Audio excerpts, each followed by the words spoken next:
Hi, everyone. Good afternoon. Thank you all for being here on a holiday weekend. I hope everyone has eaten well and has been among loved ones the past couple days. I'm really excited to have you here. My name is Marielle Epstein. I am an assistant director of interpretation here at the Art Institute. I'm really excited for today's program because it's different than what you might be expecting.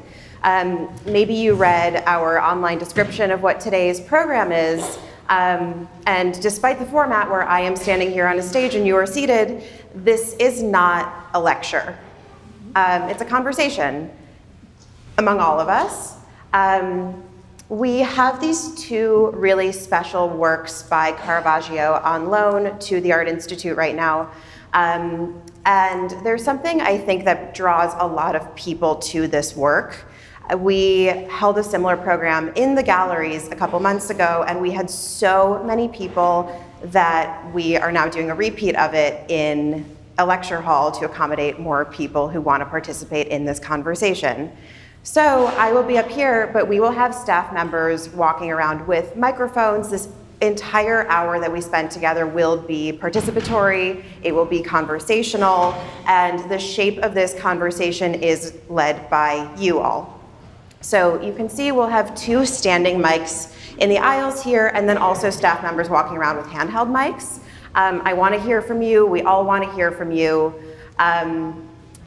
And to keep the pace of conversation up, if I ask a question, do also feel free to respond to me and I will repeat it. Of course, I am mic'd. And you can see that we have closed captions. We have Kathy in the back who's doing the closed captions for us. So if you do speak without a microphone, just give me a minute to repeat it so that everyone can hear it and so that it can be captioned for all of us. By a show of hands, how many people have already had the opportunity to see the works in the gallery? Fabulous. If you've not, please do. They're really, really, really special. It's wonderful to see them on such a large screen here, and it's even more breathtaking to see them in person. So I would highly encourage you to do so. They'll be on view through December 31st. Let's jump in. So again, I think there's a lot that draws many of us to the work of Caravaggio. Whether you know much about his biography, about the context in which he worked, there's something resonant for many of us. And that's where I want to start. This question is for you. Why do Caravaggio's paintings resonate with us today? So have a moment to think about that and let me know. Again, there are people with microphones, there's mics on stands, or just tell me and I'll repeat it. Why do Caravaggio's works resonate with us today? He painted the common people. He painted the common people. Can you say more about that? You know, like majority of the painters before in this era were painting for church or for other ability, but he was more for the people and just painting them. Sure. So he's talking about how many painters before Caravaggio might be painting for nobility, for the church, and Caravaggio would have been painting regular people. And that's a really key part of it. And I think that's also a really big question that's at the center of the work of Caravaggio and others around him. Who is he painting? Who are the paintings for? Who is consuming them? Who is paying for them? That's a really big part of this question as well. Who is paying for these works? And that influences, of course, who is looking at them and how. What else? What else resonates for us today about Caravaggio? Yeah, his pictures tell a story. His pictures tell a story. Yeah, there's a really strong narrative component to works by this artist that maybe is familiar to us because we see it in other kinds of image making, other kinds of painting, maybe in film that we've seen. Yeah, there's storytelling. Yes, they're supposed to be read in a way. What else is resonant about Caravaggio? He's depicting situations that I think are familiar to our sensibility. There are situations that are familiar to our sensibility. Can you say more about this sensibility? Well, you know, we're kind of contemporary, right? It's like a historical. Oh, there's a mic for you, yeah, thank you. We live at a particular moment in history, and we see things a particular way. And he worked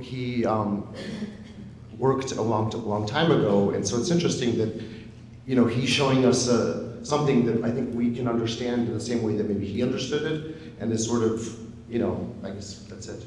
Yeah.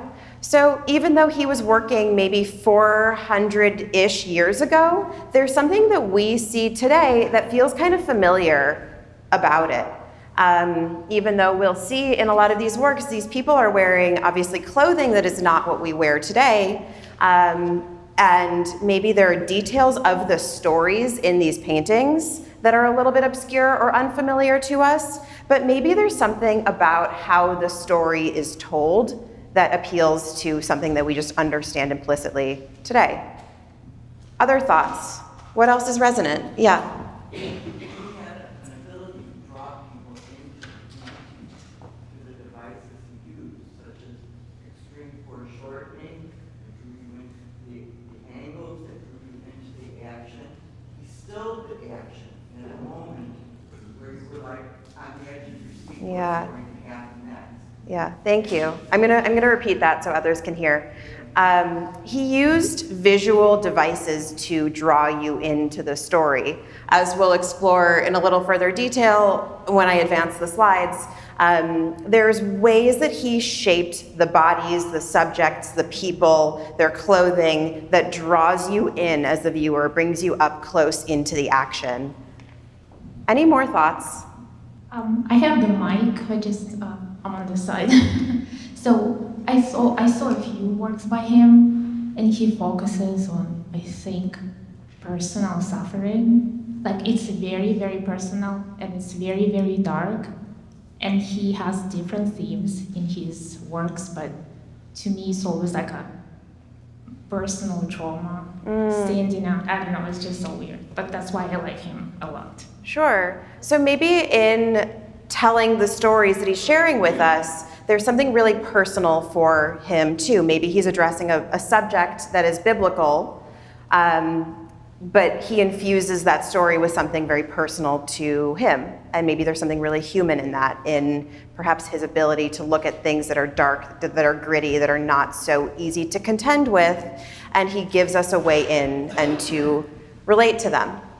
Thank you. So the exhibition that we have in the galleries, in Gallery 211 upstairs, we have these two works on loan by Caravaggio, which are this one, kind of the two flanking the big one in the center. And we have them installed with 3 other paintings that belong to the Art Institute.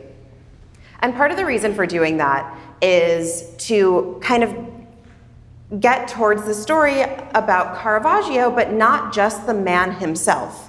The context he was working in, the moment that he was working in Rome, his social context, and the people who were around him. So the name of our exhibition is Among Friends and Rivals, and it focuses specifically on this 14-year Roman period that Caravaggio had.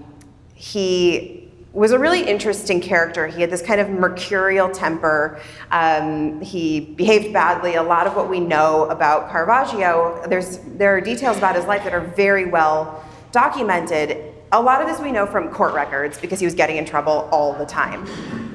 All the time. He was getting in fights before he came to Rome. All throughout his time in Rome, he was in kind of like little scuffles on the streets and in taverns, and ultimately he left Rome in 1606 to escape a sentence for a murder charge. He was not a great guy by most of our metrics. He was really hard to be around. And so these three other works that we have installed kind of flesh out a little bit more of the story of what was going on in Rome and around Caravaggio at this moment. There's something about Caravaggio that was highly influential in that moment in the late 16th and early 17th century when he was painting. We have his name, Caravaggio, which becomes an ism to describe his style, Caravaggism, and his followers, the people around him that were influenced by his style, are called Caravaggisti, which is the Italian kind of way of describing a group of people that were influenced by the hallmarks of Caravaggio's style. So let's look at these 5 works. Let's figure out what this thing is that is Caravaggism. What do these works have in common?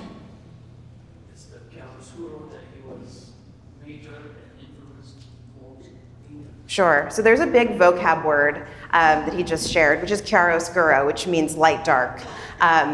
There's this very intense treatment of light that's present in Caravaggio's works, where you have these really brightly lit areas of different scenes and of the body, and then also really intense shadows, which in some ways kind of makes it look more naturalistic, but also really pushes the drama, right? What else do these works have in common? There's a cinematic quality to them, I think, that is obviously cinema, but if we were playing out an action scene or something, and you were able to edit it, pause, Mhm. the street, I think we captured that the way that many of the things were doing at the time, I think very influential, and using chiaroscuro to really, chiaroscuro is almost a character in these paintings. Definitely. So we really, it does draw some, it's almost like finish a sentence. Yeah, thank you. So there, you identified a couple of things that I really like. There's a cinematic quality, and of course he's painting way before cinema. So then maybe it's kind of the opposite, is how much of cinema has someone like Caravaggio influenced? Maybe it's familiar because we see this in cinema. Often, there's a sense of being caught right in the middle of the action. He depicts a lot of bodies really up close to the front of the picture plane, so you feel really pulled in to it. There's a sense of almost hitting pause in the action, much like you could with a film. There's that sort of dynamism, that really kind of action-oriented sense in these works that you're caught in a moment in time and then you have a sense of something else being about to happen. For a little bit of context there, the kind of prevailing movement in art history up until this point was Mannerism, which we don't need to get into a ton, except that a lot of what Mannerism was attempting to do was to represent a very kind of high culture and to keep the viewer of an artwork sort of at a critical distance from the artwork. So you're sort of looking at a scene that is above you, far from you, spatially, thematically, all of that kind of stuff. And then all of a sudden you have someone like Caravaggio painting people around him who look like normal people, and you are caught in the action with them. What else, what other qualities do these works share? He was the Baroque era. It was the Baroque era. There's another vocab word, Baroque. And we mean that with a capital B and a lowercase b.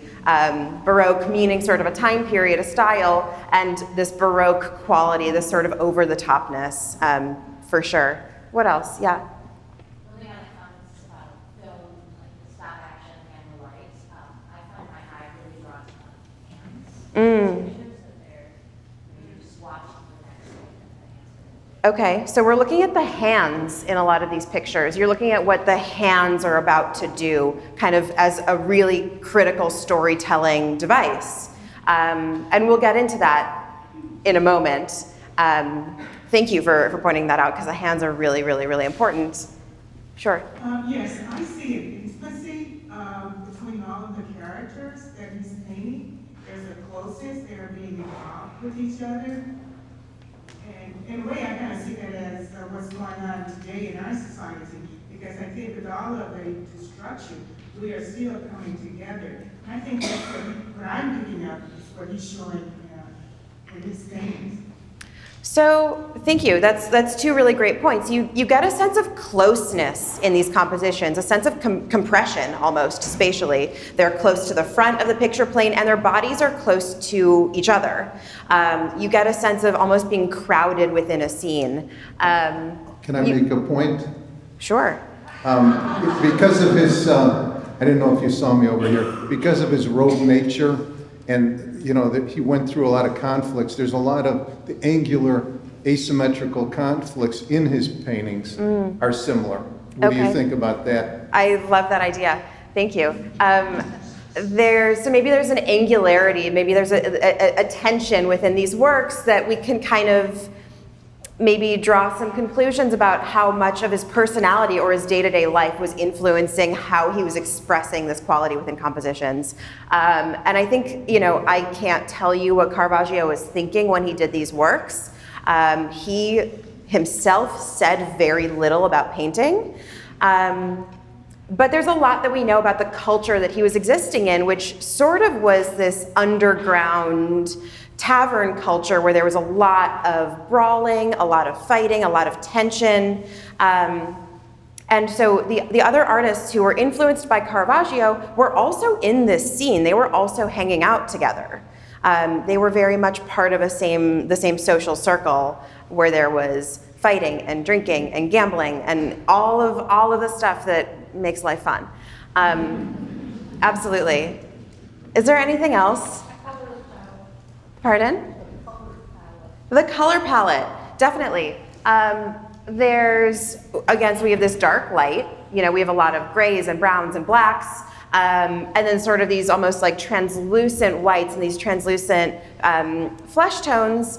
But then we also have some really beautiful coloring of the clothing. There's sort of a richness to some of the fabrics. And part of what is really key about the colors of the clothing, I'm kind of a fashion girl, so I love talking about what these people are wearing. I want to point out that a lot of these figures are wearing clothing that would have been contemporary to Caravaggio's time. Even if he or these other artists are depicting a biblical subject, the clothing that some of these characters are wearing are what other people around them would have been wearing. There's something anachronistic, which is to say it takes it out of the context of the time of the story. And there's sort of like a playing with that tension of what the people are wearing. And we'll talk more about the clothing and the colors of the clothing in a minute. So here are our two works that are on view. On the left side, we have Martha and Mary Magdalene. And then on the right side, we have card sharps. They share some visual qualities with each other, which is to say they are both kind of horizontally oriented, right? There are these half-length portraits, which is to say from the waist up of what's going on in the scene. You're not getting the person's whole body, which is another way that he's zooming into the action. He painted them 3 years apart from each other, this one in 1598 and that one in 1595. And there was something really key that was happening at this moment for him. It was the one that he did in 1595 was right after he got to Rome. He had been there for a couple years. He arrived to Rome in 1592, and he had to figure out how to support himself. He had to make a living.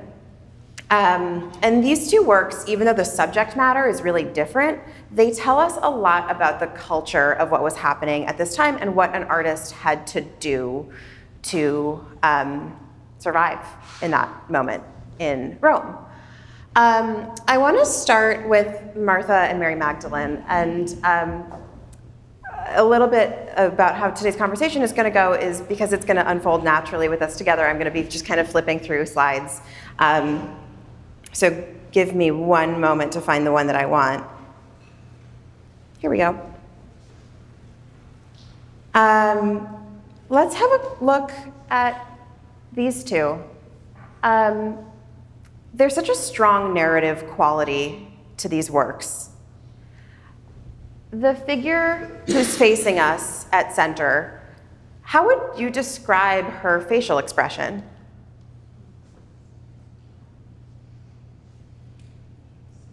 Somewhat serious. Serious. What else? Concerned. She's almost like chastising the other one. Chastising. Or judging. Interesting. Chastising or judging? She looks angry. What else? Calm, pensive, knowing. That's an interesting one. What does she know? She's made a decision. I wonder how many of these words that you're throwing out are because you might know the story of this painting. How much are we projecting because we might know a little bit about the story of Martha and Mary Magdalene?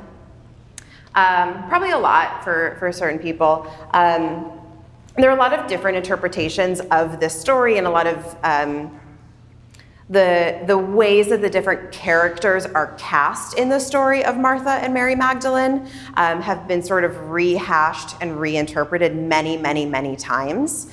And sort of the way that we'll talk about them today is in the way that Caravaggio would have understood them in his time. As we know and as we can imagine, this Mary Magdalene figure is really present in the story of Jesus.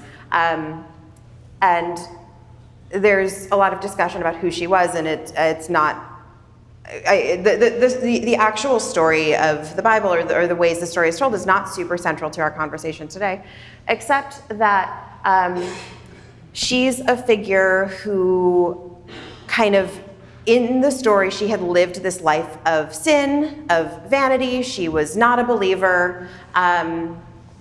And we can kind of see these details that Caravaggio has included, these trappings of vanity around her. So she's dressed in really fine clothing. She's got this really gorgeous red silk, this deep purple. Purple dye at this time would have been really expensive, so you would have understood it as a signifier of perhaps wealth, but just someone who was wearing really fine clothing. We can see the detail in what she's wearing as well. She has a comb, so she's been getting dressed, and she has this alabaster jar with powder, which is one of the things that's associated with this figure of Mary Magdalene. And she's been in this moment of getting dressed. She's also clutching a flower to her chest, which probably was like jasmine or an orange blossom or something. So lots of things that kind of point to this like ritualistic sort of beautifying of the self.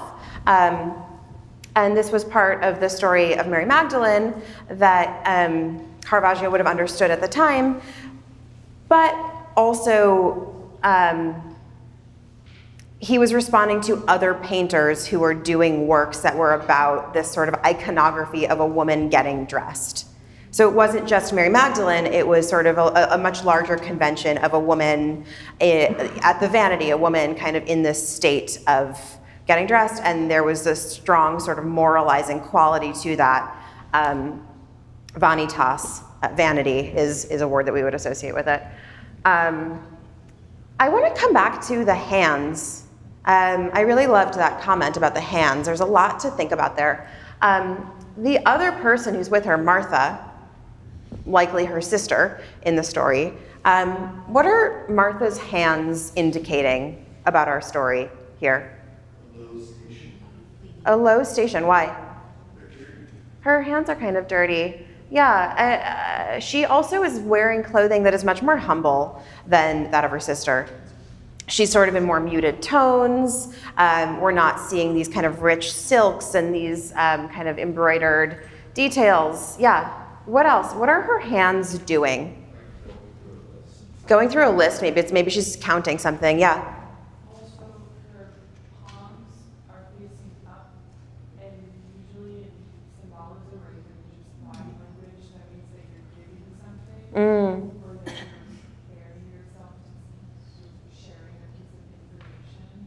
Sure. So there's a symbolic function to the hands. They're palm up, so maybe she's giving or offering something. What else? What else are we seeing kind of in this interaction between the two of them as indicated by their body language? Yeah. I think there's like a pleading quality to Martha, where she's pleading for some sort of, she needs something from Mary, and she's pleading with her for it, and Mary is resisting, is how I see that dynamic. One is closed off, the other is yearning and trying to pull her in. Sure. So thank you. There's a sense of pleading, of asking for something, and there's sort of there's a very clear direction to the conversation or whatever it is, the interaction that's taking place. And Mary Magdalene, I think that's a great observation. She's sort of closed off in a way. She's sort of hearing her, sort of not.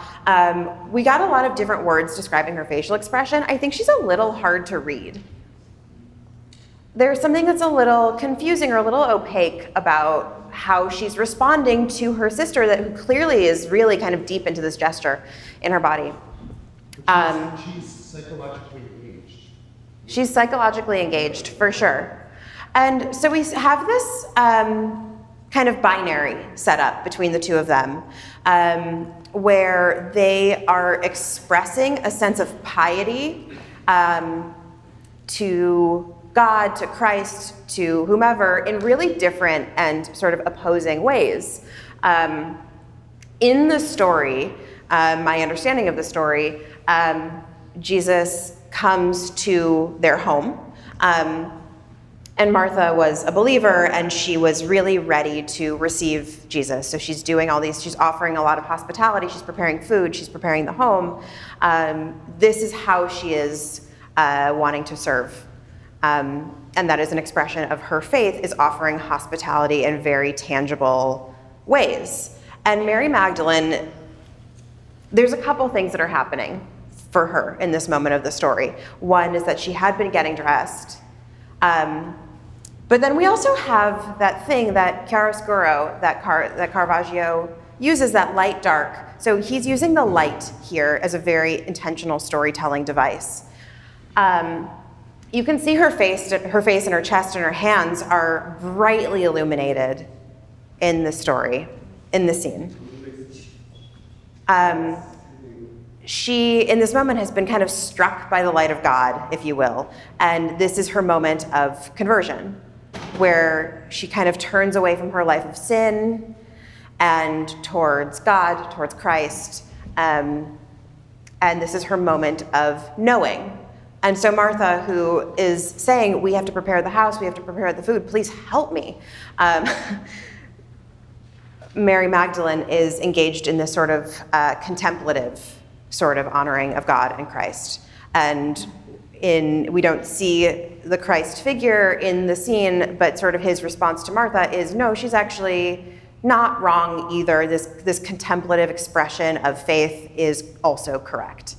There are many ways to express one's faith correctly, through action, through service, through all these things, and also through contemplation and this sort of more spiritual, more intangible expression. And Caravaggio's device here, his narrative device, is the light.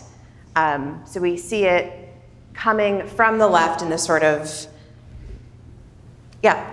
Oh, no, I just wanted to ask, because you very specifically said that the Christ figure is not represented, very visually, but I was curious, is the mirror itself and its reflection of the light toward Martha possibly an indication of that figure or a symbol of him? I was curious. What do you think? As a filmmaker, I'd say yes. But for me, it would be. I'm reflecting the light back to you, Martha. Even though your face is in darkness, mine is in light, and there's this beautiful, highlight there on the bow of the mirror. So I would say that if we look at religious practice as a mirror of ourselves, this would make a lot of sense to show Martha her image in that light as a representation of the Christ. That's really lovely. Thank you. Does anyone else have a thought or response to that? Yeah. The way she's holding the flower front of her breast, for the painters of that period, is that a representation of the way she feels? Is she holy? Is something happening where that action in that picture itself represents something very specific for that woman at the time? I'll repeat the question. He's asking if the way she's holding the flower against her breast is like a kind of a specific convention for painters of that time. I don't know the answer to that. I think the Mary Magdalene figure holding a flower is something that would have been well understood by painters and the people looking at these works. I think, well, there's also something about artists at this time painting hands. There's a really strong like symbolic quality to hands, but also a lot of artists chose to express their own abilities as artists by painting hands. To do hands really well, you were kind of expressing how well you could paint, period. This is just a thought, and forgive me if this is obvious, but I was having a thought about what Caravaggio was trying to demonstrate with her finger, being bent up like that, but hearing you say that this is her moment of like coming to faith and the mirror being a representation of something that she may have accumulated through her unholy past. Like maybe the finger being bent off of the mirror is her like pulling away from it. Or I'm curious of like what your thought on what he was trying to demonstrate with her finger being bent up like that. Yeah, that's a great question, and I don't have a specific answer. I think there's a lot that's really ambiguous because we're so caught in the middle of the scene. It's like, we've pressed pause on something and we don't know what's gonna happen next. Is she gonna still be holding the flower like this? Is she gonna cast it aside? I don't know. I think that's, I think that he's left us questions is maybe part of what draws us in. Is it possible that she was giving us the idea of the brain with that flower? I think I would just comment on the flower. I think the flower is interesting. I believe it's a jasmine flower, and it has sort of a dual significance in that it's pure white and only blooms at night, so it symbolized modesty, but also sensuality, which fits for Mary Magdalene. Yeah, so thank you. The interpretation that this could be a jasmine flower, that it's really delicate, that it blooms at night, so there might be sort of a sense of sensuality associated with it. And there's a lot that's discussed about Mary Magdalene, that she, in her life of sin, if you will, that she was a sex worker. And she kind of, during this moment of understanding God or this moment of her conversion, there's a change in that for her as part of some tellings of the story. Yeah, and so the flower might be symbolic of that in some ways. I want to move to the other work in a moment because I think it sets up a really strange kind of opposition for us. We have these two in this moment of really leaning into piety for two different people and in opposite ways, but both of these characters are experiencing God. They're experiencing faith in a really deep way.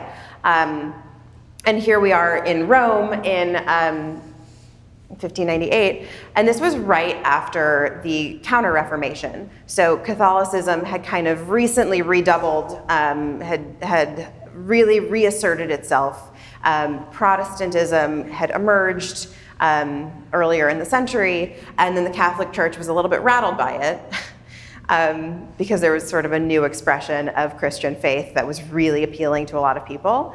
And so the Catholic Church, not just as a religious function, but also as a very important kind of social force, a very important economic force, had to sort of think, how do we now tell our stories in a way that draws people in? So here we are, we've got this moment of conversion and of leaning towards a holy life. And then we have this, which is different.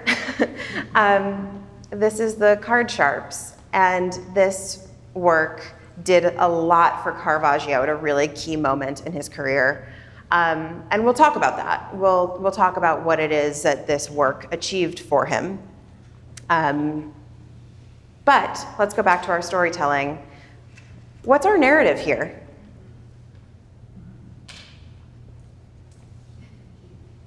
Yeah. Wealthy young man on the left is being duped by these other two. Sure. Okay, so maybe this is because you know the story or because it's apparent to you. So we've got a guy on the left, the young man who's dressed in all black. So his black clothing would have been a signifier of wealth because black dye was very expensive at that time. So if you're dressed in all black, you were sort of the height of fashion, and it was very clear that you had a lot of money. So we've got this really wealthy young man, and he's being duped by these other two guys. What about what the other two are wearing? Can someone help describe their clothing? Yeah. I have a friend who thought he's using the chiaroscuro situation here as well to say the wealthy guys wearing black clothing. The more common folk are in this lighter, colorful clothing. So I feel like for everything that we've seen and I've seen so far, he uses that to depict like the negative or like a situation or anything that he's not. I guess the light is the positive. Everything that he's depicting. The last thing that we saw. Do you mind if I repeat that just so others can hear, and then I'll come back? Thank you. So we've identified a few different qualities. Thank you for all of that in this work, and we're coming back to that word chiaroscuro, that light dark, that device that Caravaggio uses time and time again. We have the all black clothing, which signifies certain things, but it's also visually just a very dark part of the painting. And then he's also using light as sort of a storytelling device. We have our naive young guy whose face is illuminated, and he's got this moon face almost. And then we also have these two really colorful figures. And I say that literally, their clothing is very colorful, and also just their persona, the kind of way they're appearing is colorful. It's very theatrical, and that is a word that I'm going to come back to again, but please continue with your thought.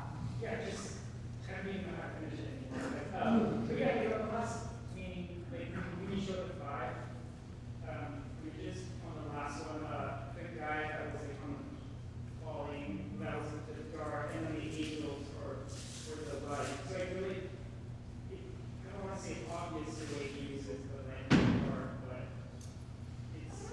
it's common enough. Yeah, there's.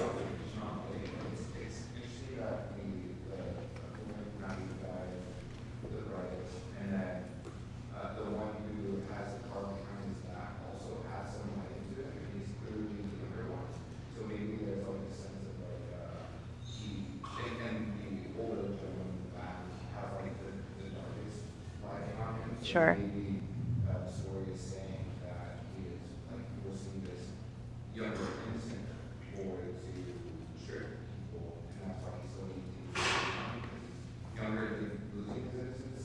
Sure.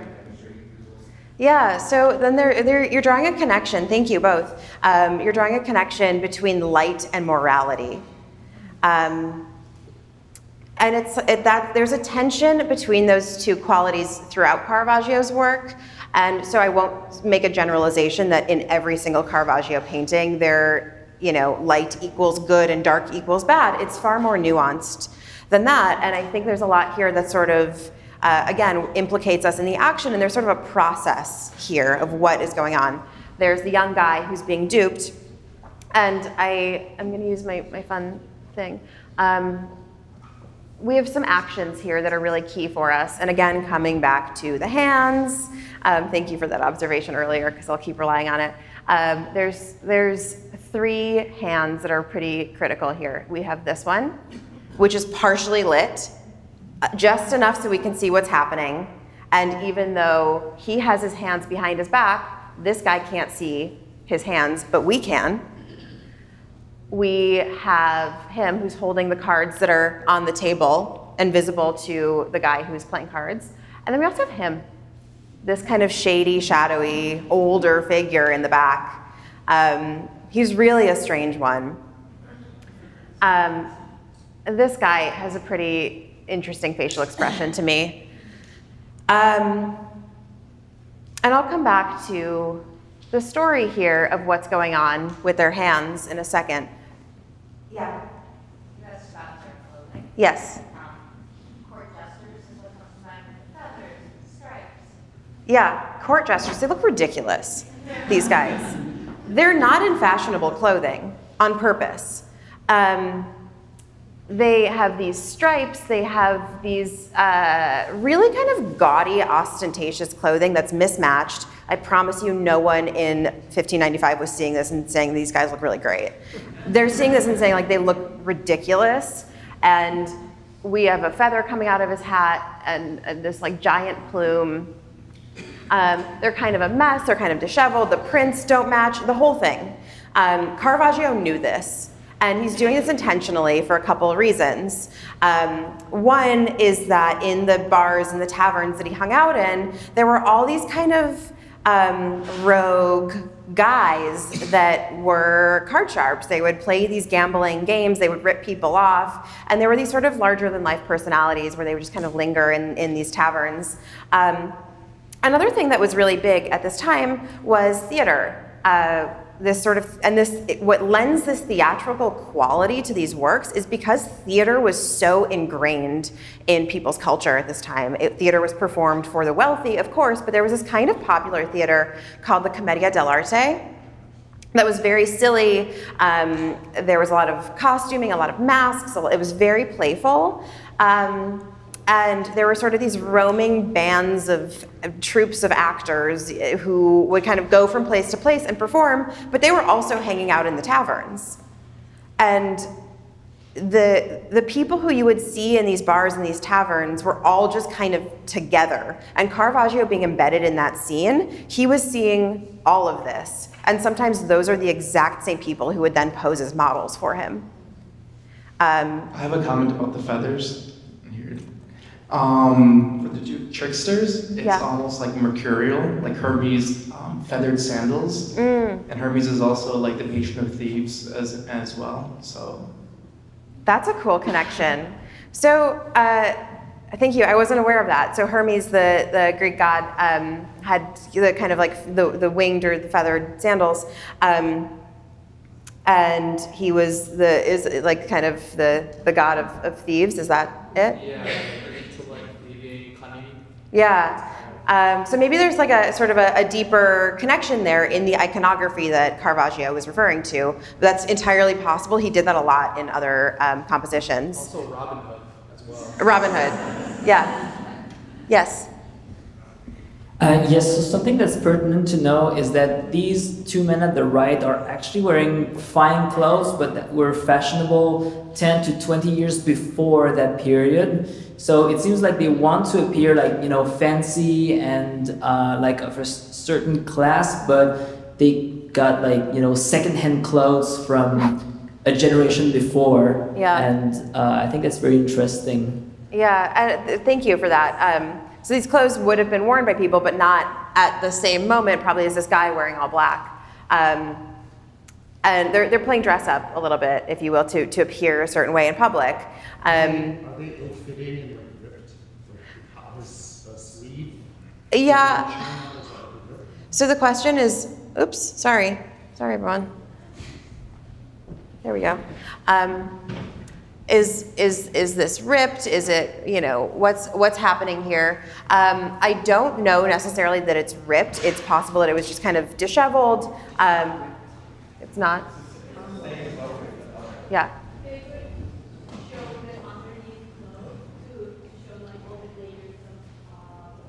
Of like finery? Okay, okay, thank you. Okay, so thank you for that. So they would show, she's saying, multiple layers of clothing at the same time. It's sort of a status symbol, so there would be layers of fabric exposed. So, okay, so back to our story. Yeah.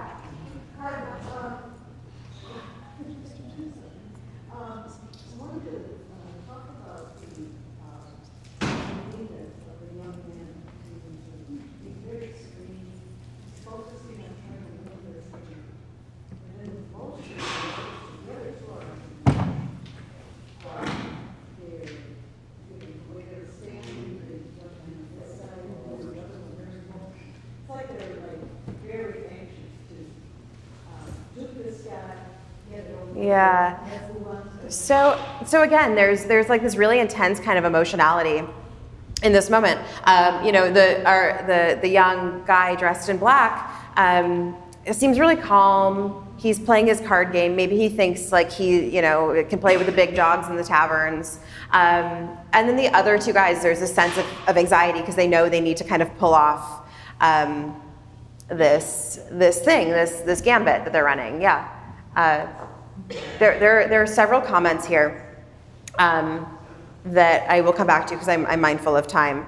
I know we could talk about Caravaggio all day. We were talking about the disheveled shoulder there, and I noticed that in the other painting, it's the same type of effect on the clothing of the woman who's not facing us. There were 3 layers, and they were disheveled. They were not at all put together like the person who's facing us. Interesting. So that was interesting. Interesting. So again, maybe he's using a similar convention in sort of opposite subject matters. So here we are in our story. We have our young, sort of innocent guy, this rich guy who has come to the tavern with some money, and he wants to play this card game. And there was this really popular card game that was like sort of sweeping Southern Europe for like 100 years called Primero. And I think you can find the rules of it available somewhere on the internet. But this game, Primero, which is what we know that they're playing for various reasons, is one that was really associated with these kind of like brawlers in the taverns, and there were a lot of like novels that were written about these kind of card sharps, this rogue type who would play this game Primero, and everyone played it. It would be sort of like the people in the taverns, but then also members of the ruling class of nobility of the papacy. They would play it as well, even though there were laws against gambling in under Catholic rule. No one cared. It was fun. They played anyway. And so we have our 2 card sharps, the 2 people that are going to be ripping off the young guy. We have, we have this guy who is hiding cards behind his back. We have this guy whose fingers are exposed in his gloves so that he can feel the marked cards. Both of them are very involved in ripping off the young wealthy guy. And we have this guy who is much older. He kind of looks more cunning. He's sort of more in the shadows. And he's the one who's facing us. And we have this guy whose back is to us. And we can tell that he's young. Maybe these 2 are about the same age. And he has just sort of a hint of a mustache. And he, again, is wearing a little bit of a theatrical outfit, and he's engaged in this. He looks maybe a little scared or anxious or on edge. And he also has this dagger, which is called a stiletto dagger, and they were illegal in Rome at the time. So it was kind of this like young guy carrying a weapon that was not allowed, but here he is. Who among the 3 of these people, who is our protagonist? Who are we supposed to empathize with? And maybe those are 2 different questions, but I'll leave them both to you. The central figure maybe is our protagonist because he's running the show. He's sort of pulling the strings of what's going on. Does anyone have yeah?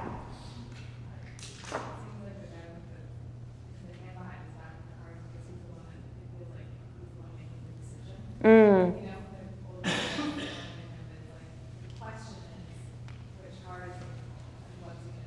Sure. So maybe it's the guy with his back to us, who is our protagonist in some way, because he's the one who maybe is about to make a decision. The older guy is going to signal to him in some way, but the question mark for us as viewers lies with the guy whose back is to us. And that's sort of a strange device. Normally we would think that the person who's our protagonist would be sort of centrally placed, who we can see the most, but maybe not necessarily in this case. Yeah. Yeah, so he has our point of view, and he's kind of cluing us into something. Yeah. It seems like the guy in black is the center. The guy with his hand up is looking at his cards and signaling which card to take out. And the young guy whose back is turned to us, he's waiting for the signal, and he's like taking out the card that is necessary based on the cards that the guy in black has. So like the person in black is the center, and the other two depend on like what cards he has and like sort of revolve around him, like the whole disposition. Yeah. That's the feeling. So maybe the center of the story is the guy in black. Isn't it kind of like a structural situation where you have a team that's conning a victim, but yet the victim is like the upper class and the marginals. So it's I don't see it as like individual protagonists as kind of a relational story that has a interesting kind of play about power. Sure, so maybe there's a story about power here, and it's less about who these individual people are.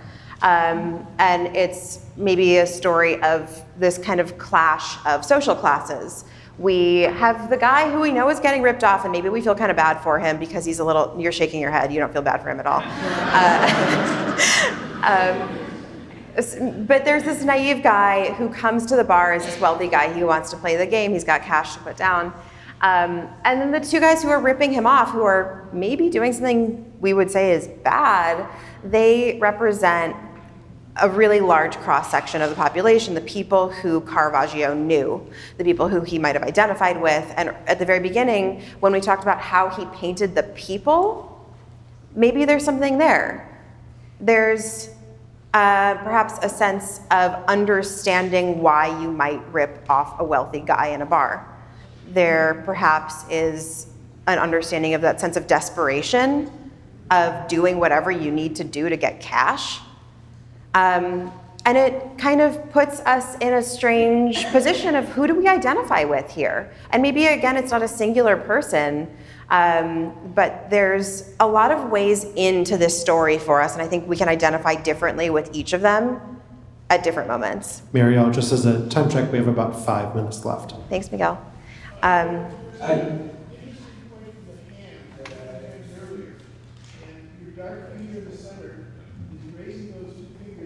Very much like a blessing. It looks like the dark people in the middle is about to give the young associate his lesson to proceed with what's about to happen. So, the protagonist would be the young man. Yeah, so maybe there's something in the hands that looks like a blessing. Like, how are we taking this gesture and how are we adapting the gesture? Again, being mindful of time, let's come back to these works together. And here are the gallery views, just in case you've not been up there. You should go up there.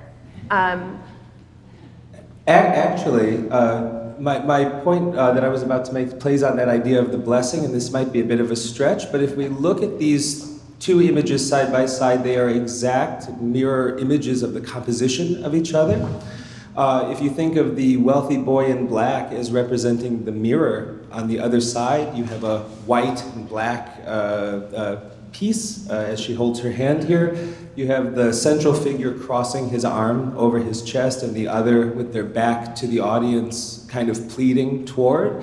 And so it's sort of a mirror image, in my opinion, compositionally of the profane versus the sacred, if you look at this. And if we're thinking of the card sharp as giving a blessing, it sort of mirrors Mary Magdalene's flower that she holds against her chest. And so you have a male composition on the right, a female composition on the left.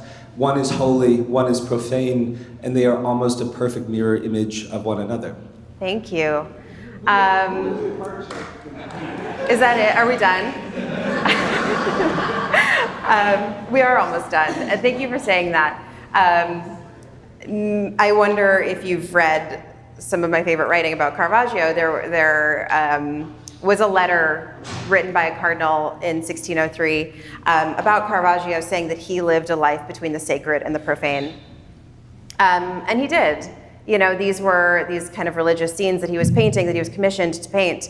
And also he was painting these other works that were about it was about tavern life. It was about bad behavior. It was about doing things that were immoral. And I want to think for a second about why he painted these paintings pretty much at the same time, 3 years apart. This work, the card sharps, the one that was kind of about public bad behavior, changed his entire career.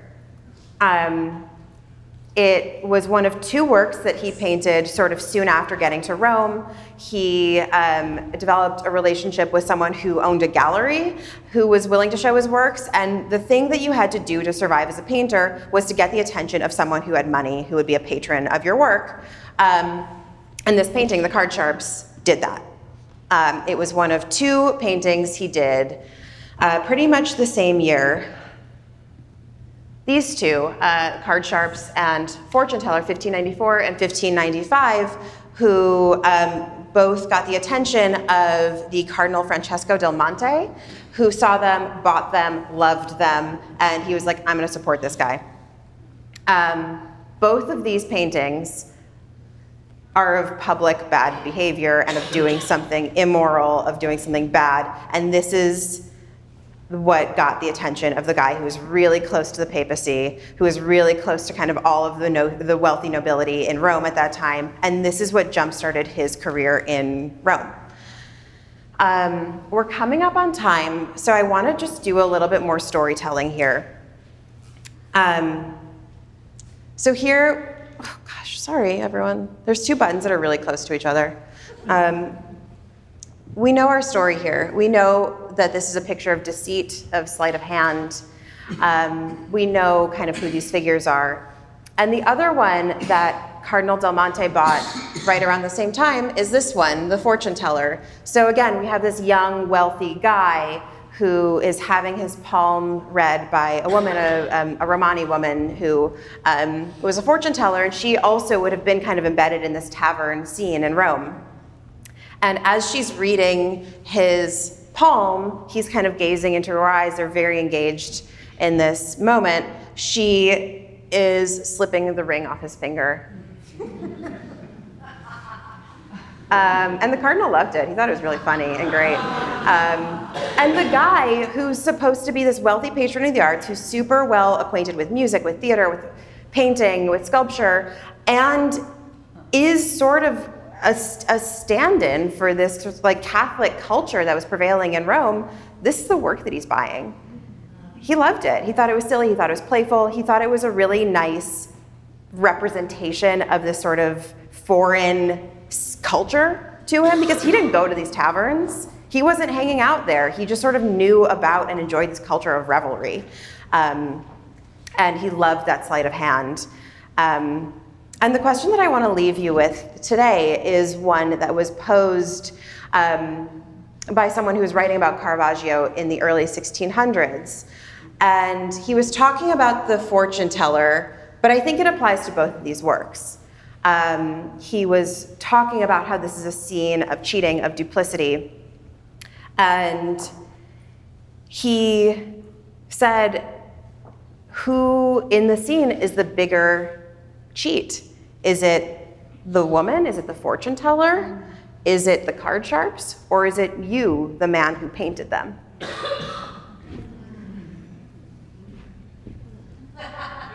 I'll wrap up there.